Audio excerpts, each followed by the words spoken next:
Assalamualaikum warahmatullahi wabarakatuh. Sudah teman-teman, kami dari kelompok 6 akan menyampaikan materi keempat tentang penalaran. Perkenalkan, nama saya Pradana Teguh Aryo Caksono, NPM 2420105065, dan teman-teman saya. Saya Meina Wijayanti, NPM 2441051113. Saya Sarah Amalia Wijayanti, NPM 2420105044. Saya Helmi Samudaro dengan NPM 2410105014. Saya Kurnia Fatmawati, NPM 2401050026. Penalaran adalah proses berpikir yang bertolak dari pengamatan indera atau pengamatan empirik yang menghasilkan sejumlah konsep dan pengertian. Dalam proses berpikir itu, seseorang menghubung-hubungkan data atau fakta sehingga membentuk suatu simpulan. Data atau fakta tersebut kemudian dinalar dan data boleh benar atau tidak benar. Seseorang akan menerima data atau fakta yang benar dan menolak data yang tidak benar. Menalar sendiri adalah proses yang menggabungkan beberapa pengamatan. Selain pengamatan yang sejenis, proposisi yang sejenis juga akan muncul. Orang-orang akan menghasilkan proposisi baru yang sebelumnya tidak diketahui dari sejumlah proposisi yang diketahui atau yang dianggap benar. Dalam penulisan paragraf, terdapat dua pola penalaran yang dapat digunakan, yaitu pola penalaran induktif dan pola penalaran deduktif. Pola penalaran yang pertama adalah pola penalaran induktif. Pola penalaran induktif adalah proses penalaran untuk menarik simpulan berupa prinsip atau sikap yang berlaku umum berdasarkan fakta, asumsi, atau andaian yang bersifat khusus, serta berpangkal pada empiris untuk menyusun suatu penjelasan, teori, atau kaidah yang berlaku umum. Hal yang umum itu berupa generalisasi, simpulan, atau rampatan. Ada 3 jenis pengambilan simpulan berdasarkan penalaran induktif ini, yaitu dengan analogi, generalisasi, dan hubungan kasual sebab akibat. Berikut ini adalah contoh yang menunjukkan penyimpulan berdasarkan fakta. 2 tahun terakhir ini, tepatnya sejak suaminya meninggal dunia, Nyonya Rosi sering sakit. Setiap bulan ia pergi ke dokter untuk memeriksakan penyakitnya. Harta peninggalan suaminya semakin menipis untuk membeli obat dan biaya pemeriksaan yang tidak bisa ditanggung Askes, serta untuk biaya hidup sehari-hari bersama 3 orang anaknya. Apalagi ketiga anaknya masih memerlukan banyak biaya untuk sekolah. Anak sulung dan adiknya masih kuliah di sebuah perguruan tinggi swasta, sedangkan anak bungsunya masih duduk di bangku SMA. Sungguh berat beban hidup Nyonya Rosi. Jenis pola penalaran induktif yang pertama adalah pola penalaran induktif analogi. Adalah sebuah proses penyimpulan berdasarkan kesamaan data atau fakta. Analogi merupakan suatu proses yang bertolak dari peristiwa atau gejala khusus yang satu sama lain memiliki kesamaan untuk menarik sebuah simpulan. Titik tolak penalaran ini adalah kesamaan karakteristik di dalam dua hal sehingga simpulannya akan menyiratkan bahwa yang berlaku pada suatu hal akan pula berlaku untuk hal lainnya. Dengan demikian, dasar simpulan penalaran ini merupakan ciri pokok atau esensi dari dua hal yang dianalogikan.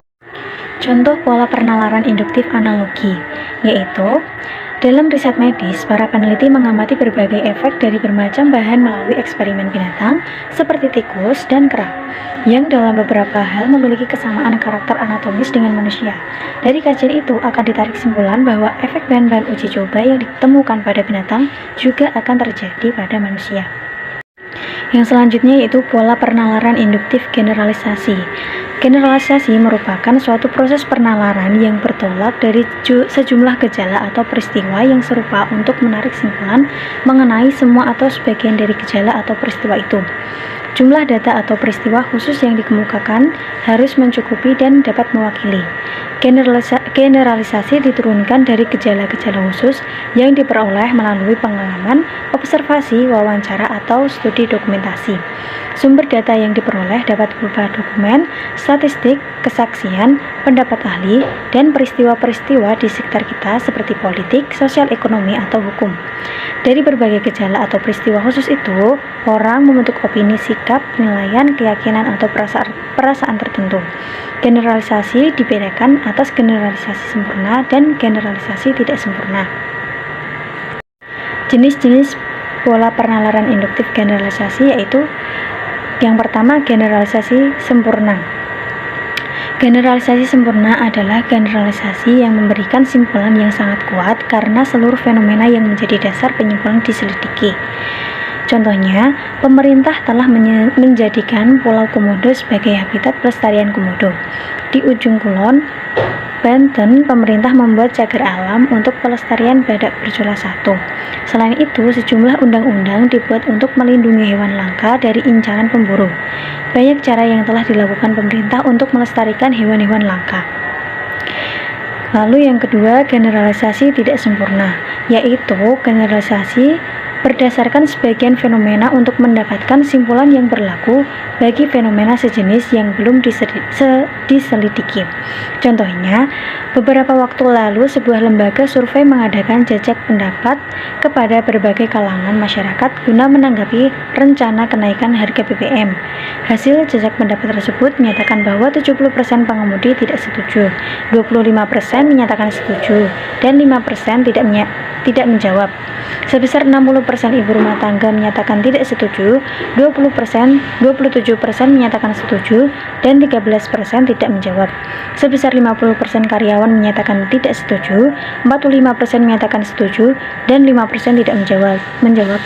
Berdasarkan data itu, dapat dikatakan bahwa sebagian besar masyarakat tidak menyetujui rencana kenaikan BBM. Pola penalaran induktif atau hubungan sebab akibat kasual.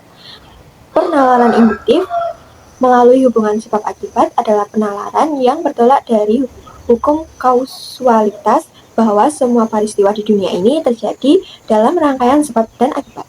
Hubungan kasual merupakan bentuk penalaran yang diperoleh dari gejala-gejala yang saling berhubungan.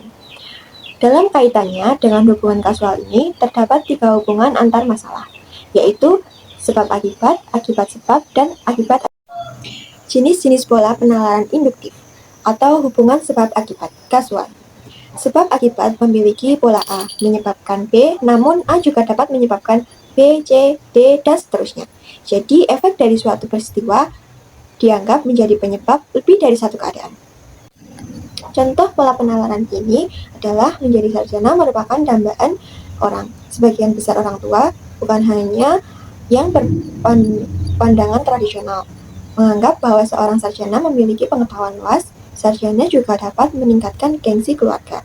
Dengan menjadi sarjana, seseorang akan lebih mudah mendapatkan pekerjaan. Orang yang bergelar sarjana diyakini hidupnya lebih layak.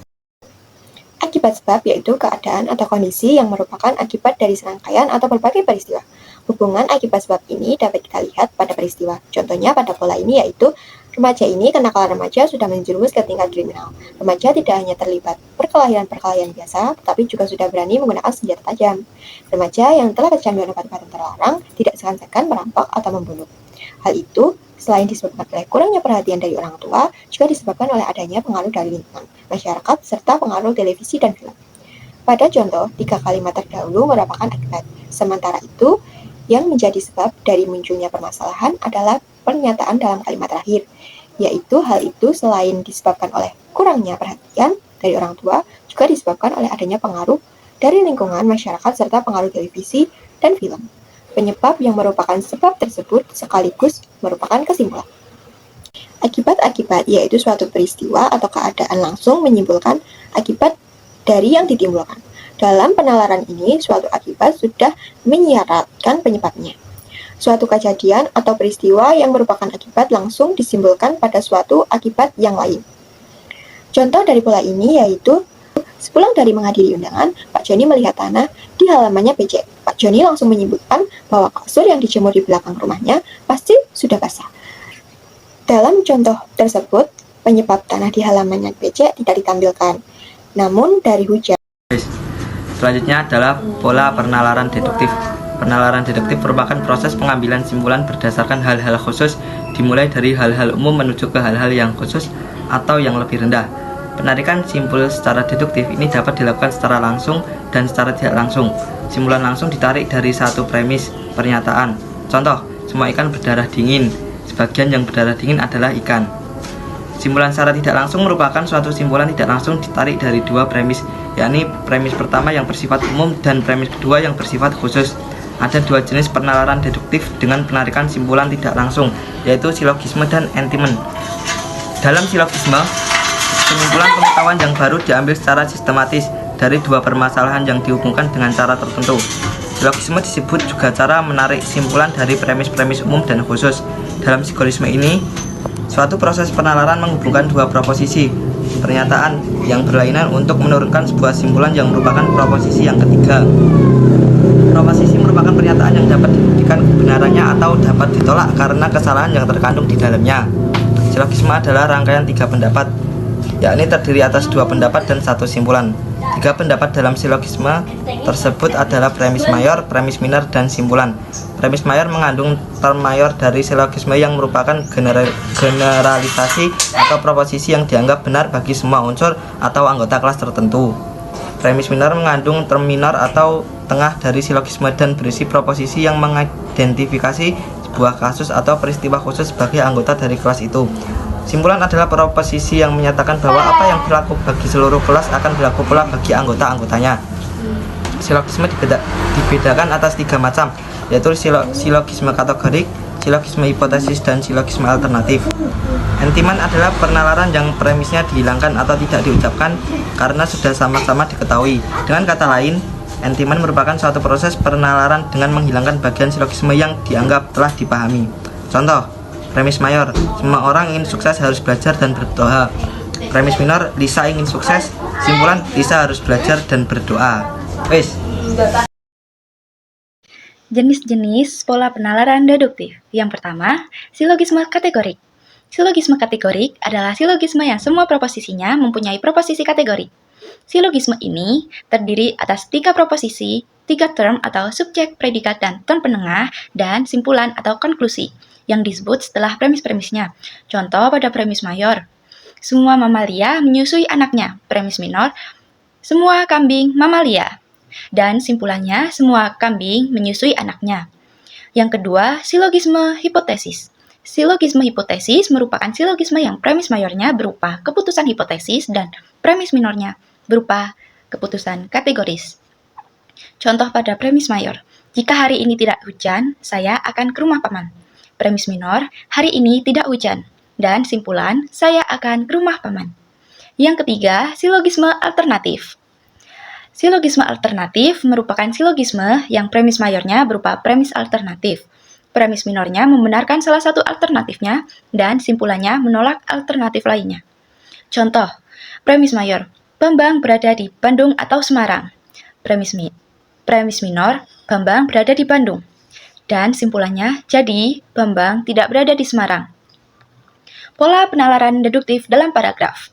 Di dalam paragraf, bentuk penalaran deduktif selalu diawali oleh pernyataan umum yang merupakan kalimat topiknya.